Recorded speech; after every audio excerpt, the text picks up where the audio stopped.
Alright, hello Dasein family. Today we're going to be walking through some of the ARX machine tidbits and so forth. So we're going to walk through what a concentric exercise is, what an eccentric exercise, or at least the contractions that go with those two kinds of exercise. We'll walk through exactly what that looks like from a force output, and then obviously kind of contrast what you get from normal training with concentric only activity versus eccentric training with this kind of machine work. So here we go.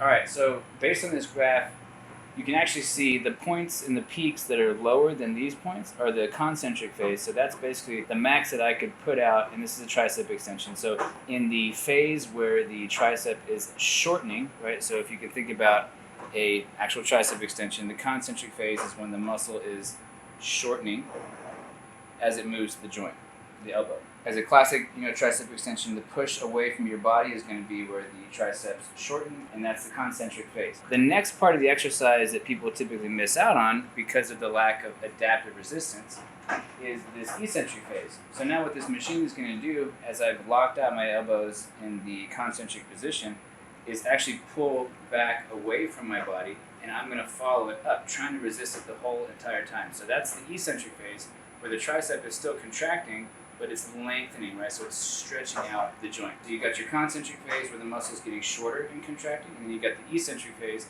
where the muscle is actually getting longer and contracting at the same point.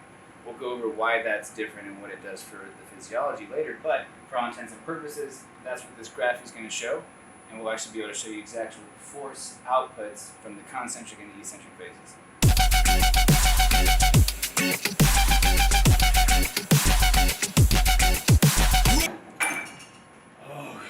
Alright, so after this exercise, once you do more than one set with us, you can see where the contractions are actually superimposed over the previous exercise. So this is where you can actually gauge how much you're improving week to week or exercise to exercise. You can see with the concentric force output, the max I could do is 127 pounds. However, on the eccentric phase, you can see that jumps to 171 pounds, and that's actually where you get the difference in benefit from training concentric and eccentric output. Because theoretically, if you're just doing normal tricep extensions, you would never go beyond those black peaks. So you're getting all this area under the curve and the red peaks that you would have missed with concentric only training. And that basically corresponds to time under tension, mechanical tension, which is what's important for strength and hypertrophy of the muscle tissue, but also the metabolic resistance and adaptation to exercise itself.